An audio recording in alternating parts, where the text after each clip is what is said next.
plaît, donc il faut foutre. Hein nous, on n'était pas là pour les emmerder, donc c'est pour ça qu'ils nous avaient laissé dans le... Bah ouais, pour qu'il y ait Bon. Marc, tu es venu ici pour quoi faire? Est-ce qu'il est pour voir la ministre? Ah, tu l'as vu? Non, pas pour l'instant. Ah, normal, elle n'est pas encore là. Attends, il faut le laisser pour gêner aussi. Ah bon?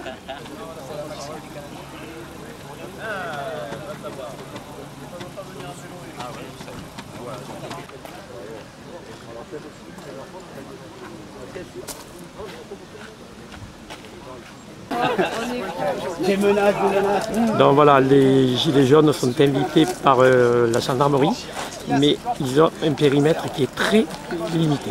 Ils ne peuvent pas aller, bien sûr, où ils veulent. Là pour l'emmerder. Ouais, mais qu'ils viennent parler, enfin, un peu, mais qu'elles viennent parler quoi. Qu'elles viennent parler, on va lui expliquer aussi pourquoi on est là.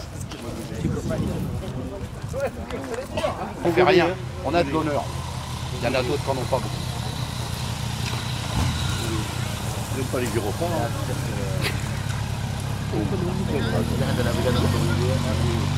On arrive à moto.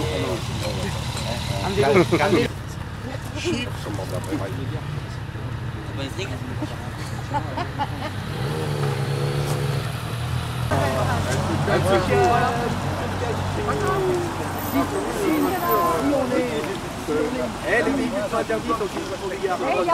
Il n'y a pas beaucoup de véhicules électriques, les gars. Voilà où est notre transition. Et où la transition écologique? Les gars, la prochaine fois, il y a plus qu'un quart d'heure. Et il faut pas inscrire le voiture. qu'est-ce que c'est marqué là? C'est question.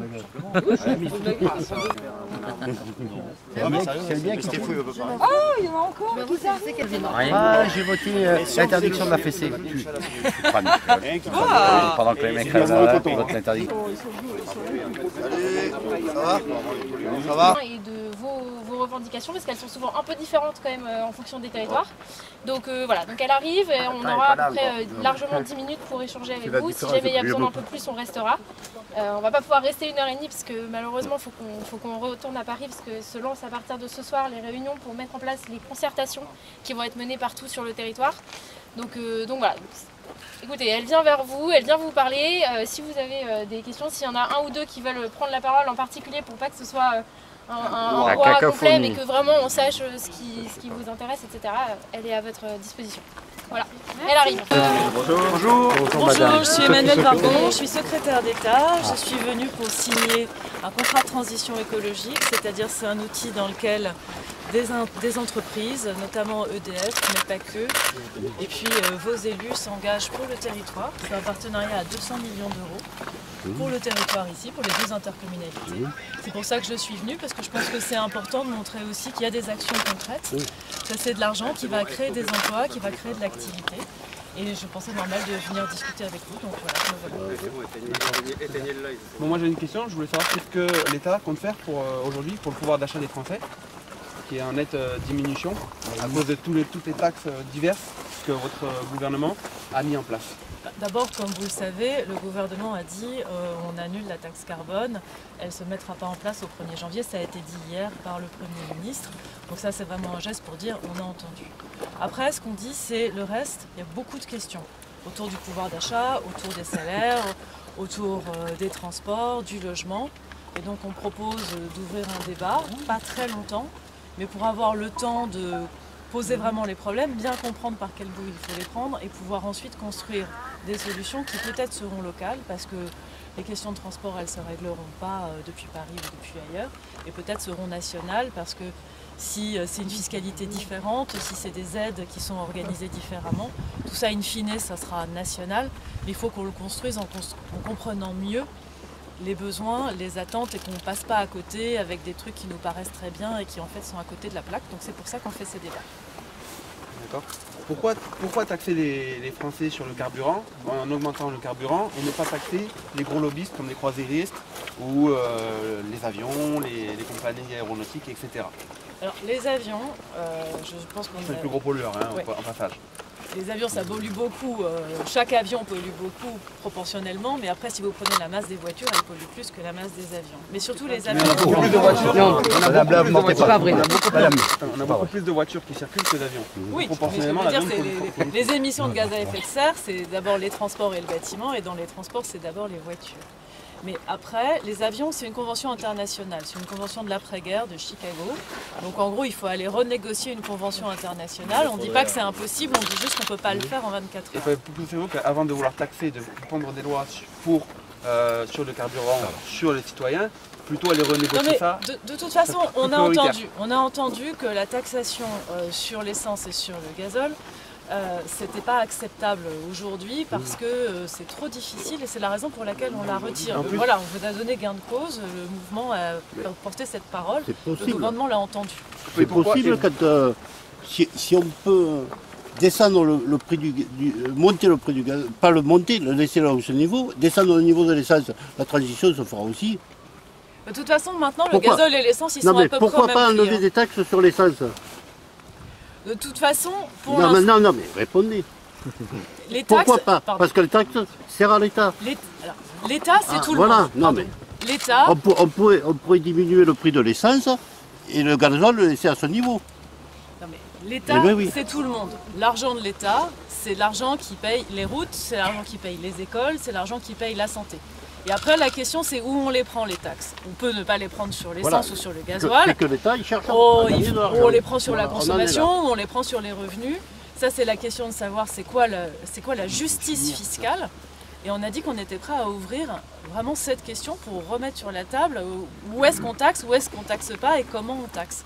Mais à un moment, il faut des recettes pour payer les dépenses. Mais pourquoi vous avez supprimé l'impôt sur la fortune? Pourquoi vous avez remis le crédit impôt compétitivité emploi avec 40 milliards qui, depuis des années, ça ne sert à rien pour l'économie, ça ne sert qu'à enrichir les plus riches? On est conscient qu'il faut des impôts, qu'il faut des taxes.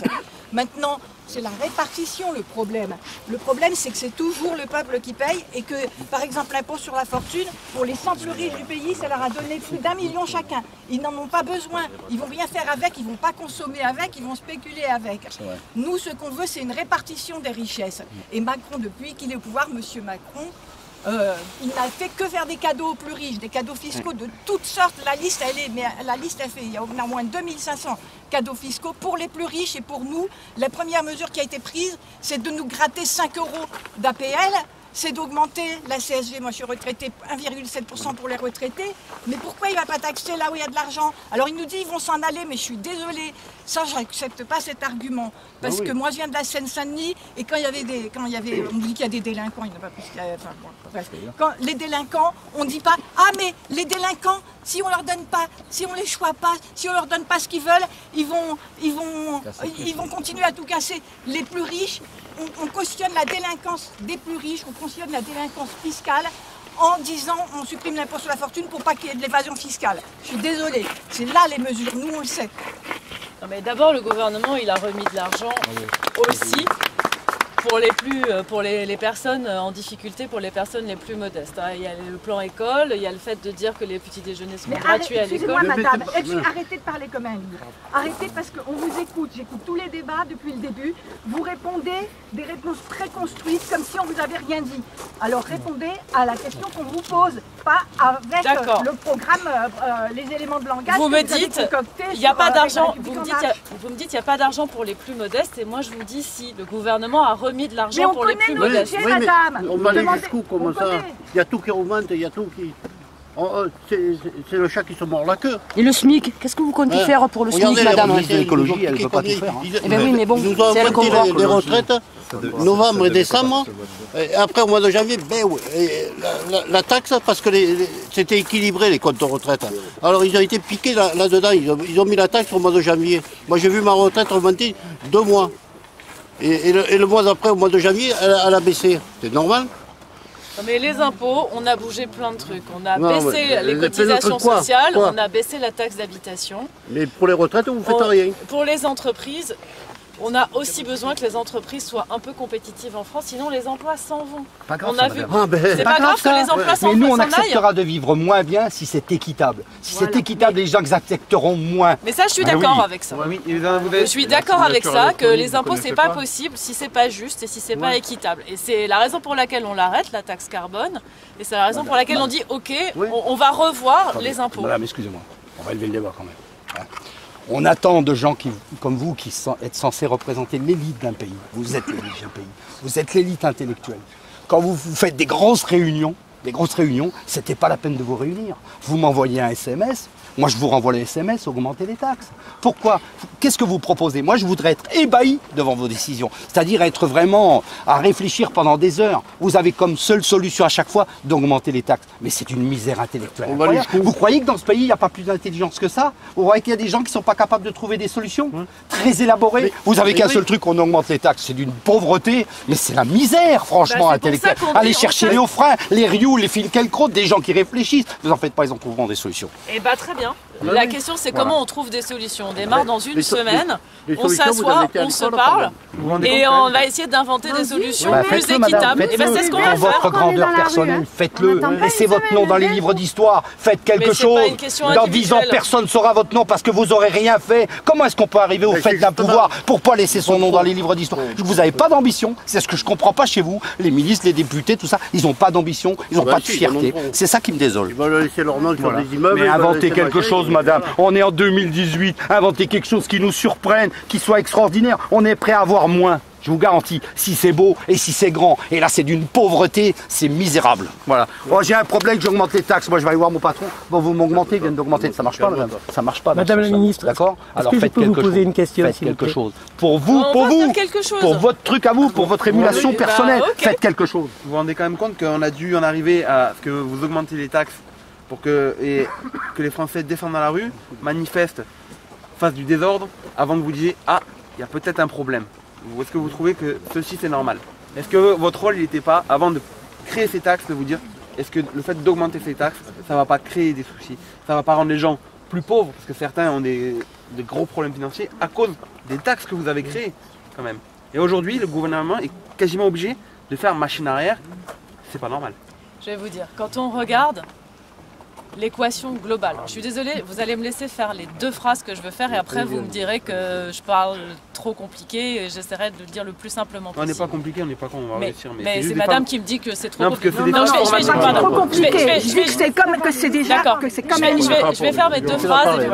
Donc laissez-moi.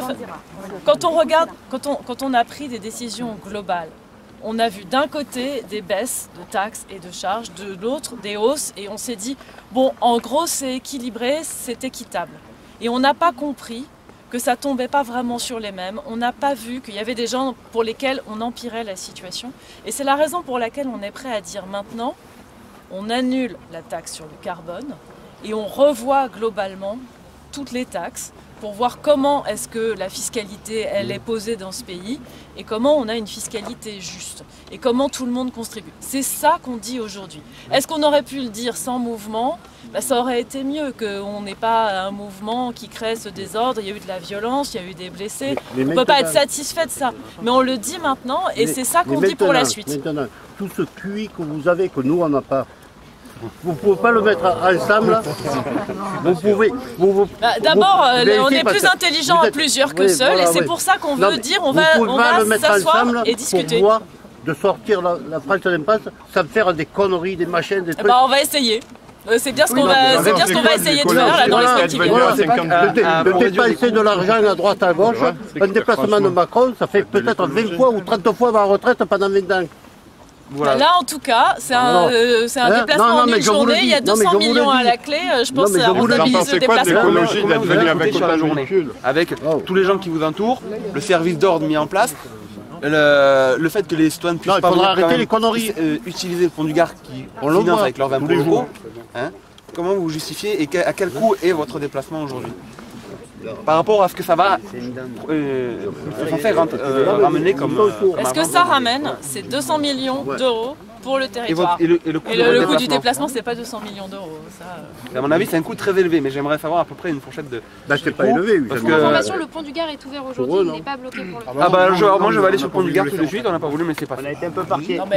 Sans gilet jaune. L'autre porte est ouverte. Excusez-moi, madame la ministre, mais je voudrais une réponse sur l'impôt sur la fortune, parce que les taxes, c'est l'impôt le plus inéquitable. La TVA, sur les produits de base, sur les produits indispensables et vitaux, elle devrait être au plus bas. Et la TVA sur les produits de luxe, le caviar, les yachts, tout ça, ok, qu'elle soit augmentée. Ensuite, l'impôt sur le revenu, ça c'est un impôt qui est plus équitable que les taxes parce qu'il est progressif. Il n'y a pas assez de tranches et en plus vous avez supprimé l'impôt sur la fortune. Alors est-ce que vous allez rétablir l'impôt sur la fortune? C'est la première mesure de Macron, ça il a été vite. Ce que le gouvernement a dit, c'est que cette suppression de l'impôt sur la fortune, elle était faite pour que cet argent se réinvestisse en France. S'il n'est pas réinvesti en France, on reverra. S'il n'est pas réinvesti en France, on verra si on recrée ça ou autre chose sur les plus riches. C'est fait pour être réinvesti et on fera une évaluation rapide et on verra si c'est réinvesti ou pas. Non, mais alors, vous en pensez quoi de l'écologie? D'être venu à plus de 50 véhicules avec tout ce monde? Vous en pensez quoi? Pas à 50 véhicules et... Mais là, vous mais répondez-moi, madame. Madame, je suis vraiment désolée, il va vraiment falloir qu'on aille parce qu'on a une entreprise derrière qui est impactée sur le territoire. Pardon. À Paris, moi je suis dans une voiture électrique. Ici, c'était pas possible. C'est les voitures de la Vous êtes toujours à Paris, là. Vous êtes toujours dans votre. Non, là, la preuve, c'est que regardez tout ce monde. Vous prenez l'électrique. Qui c'est qui les voitures électriques qui en réalité sont quand même beaucoup plus polluantes à la construction. Et alors, on va même pas parler du recyclage parce que alors là. Mais n'empêche qu'elles émettent pas de gaz à effet de serre, les voitures électriques. La batterie émet beaucoup plus que la voiture à gaz à effet de serre. Sur un cycle de vie, une voiture électrique, c'est moins polluant qu'une voiture thermique. Quand vous additionnez le moment où on la produit et toute la vie de la voiture, la voiture électrique, elle est moins polluante. Vous allez la justifier comment et la produire comment? L'électricité, ça a été... L'électricité, c'est en gros, c'est la moitié dans le nucléaire. Pour l'instant, on est à 75%, on va passer à la moitié. Le reste, c'est du solaire.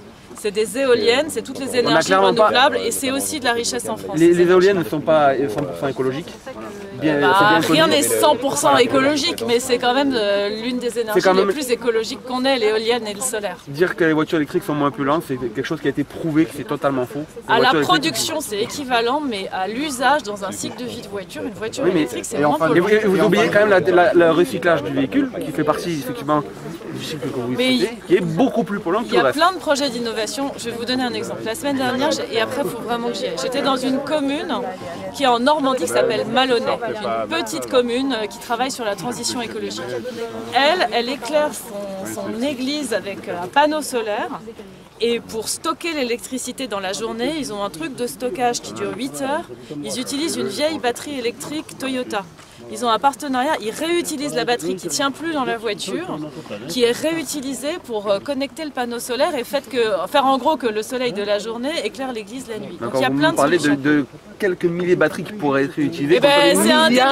Milliards de voitures qui vont circuler. Mais si on continue avec le pétrole, si on continue avec l'essence et le gazole, on va avoir un réchauffement climatique tel qu'on n'y arrivera jamais. Ça, je pense qu'on est tous d'accord, mais est-ce que quand même vous entendez que les Français, la majorité des Français n'avons pas les moyens d'acheter une voiture électrique, parce que qui dit acheter une voiture électrique, déjà elle est plus coûteuse à l'achat.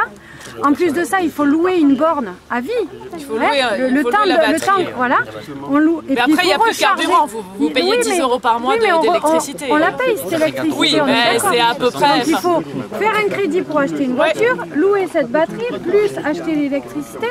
Non, mais ça, je suis d'accord avec ça. Et c'est pour ça qu'on dit peut-être que nos solutions, elles ne sont pas bonnes. Tout à fait d'accord, mais les 4 000 €, c'est pas suffisant si c'est pas ça qu'il faut faire, parce qu'on n'a pas les moyens pour se nourrir à la fin du mois. L'espérance de vie d'une batterie? L'espérance de vie d'une batterie, c'est 5-6 ans, maintenant 7-8 ans. 5-6 ans, d'accord. Madame la ministre, est-ce que je peux vous poser une dernière question, s'il vous plaît? Une dernière question, monsieur, qui sera très courte. Madame la ministre, une dernière question qui sera très courte. Madame la ministre, merci de nous avoir entendus. C'est normal, merci. Juste une dernière question. Madame la ministre, juste une dernière question, s'il vous plaît. Merci beaucoup. Je suis désolée. Merci beaucoup. Merci à vous. Merci beaucoup. Au revoir.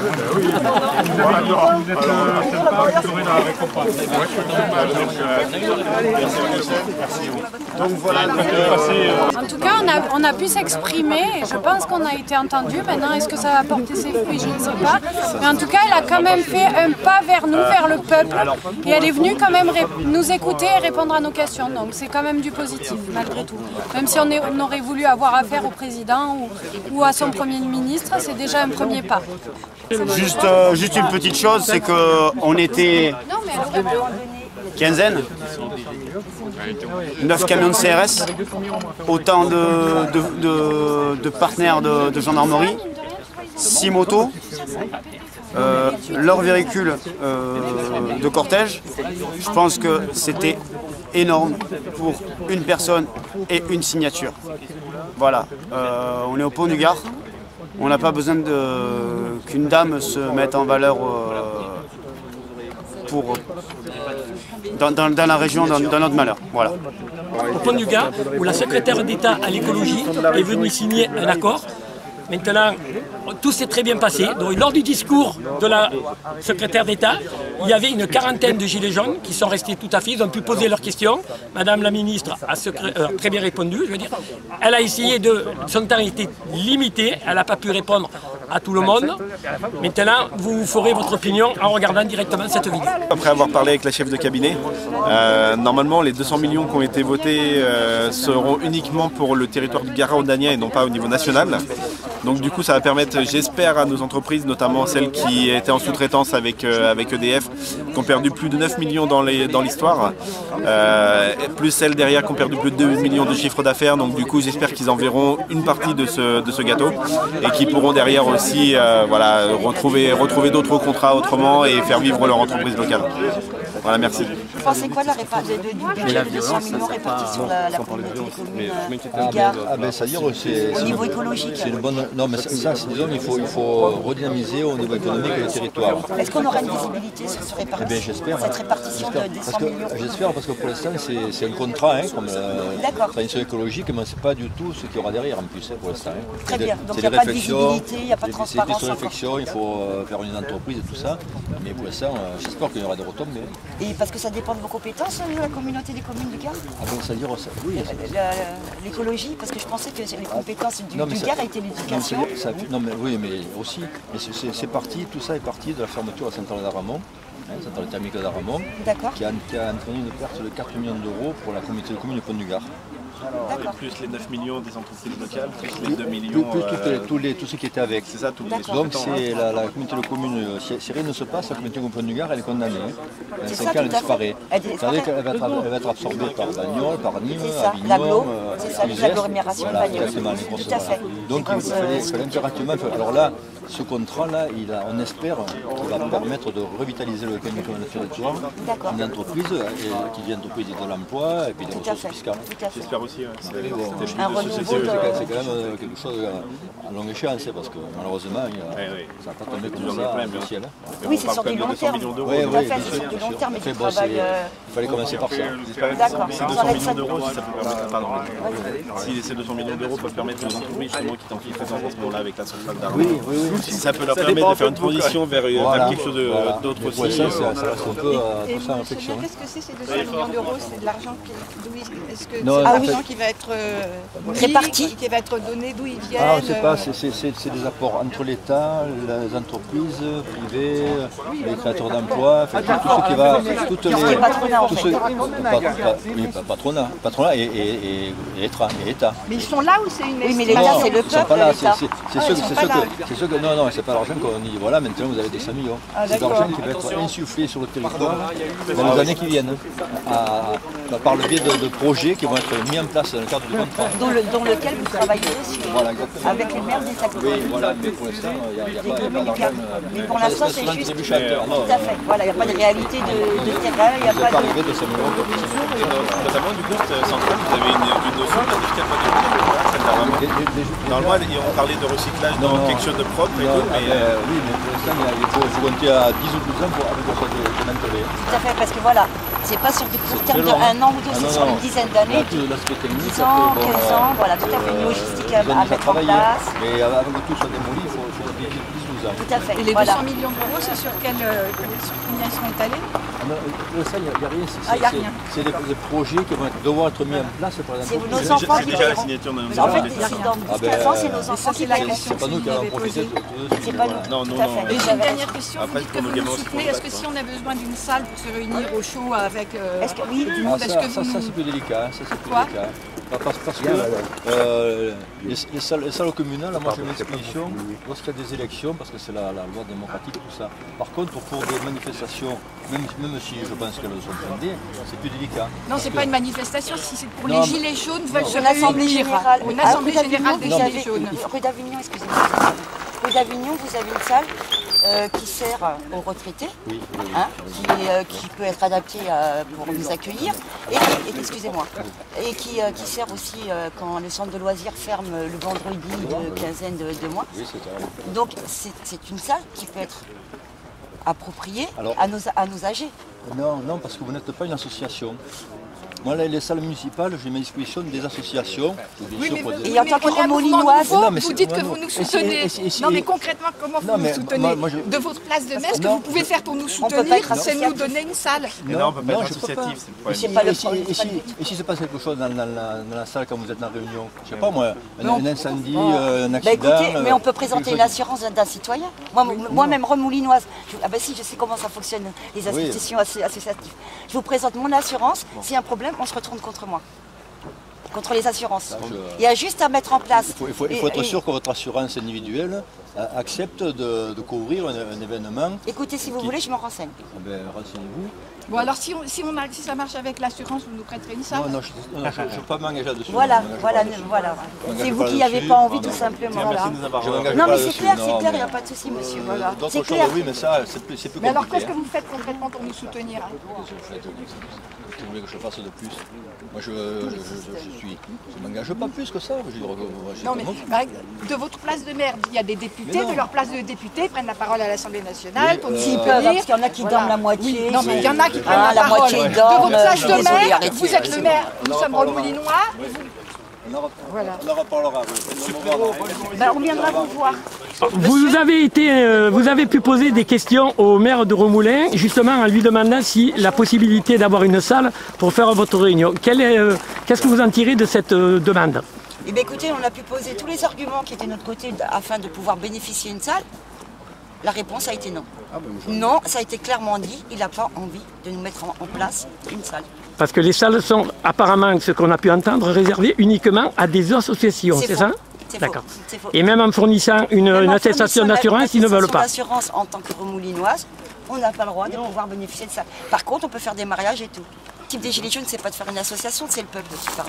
Donc moi, je vais aller mettre en place mon assurance, me renseigner pour bénéficier d'une salle, en tant que citoyenne remoulinoise. Et puis on va marier deux Gilets jaunes, comme ça au moins on aura la salle.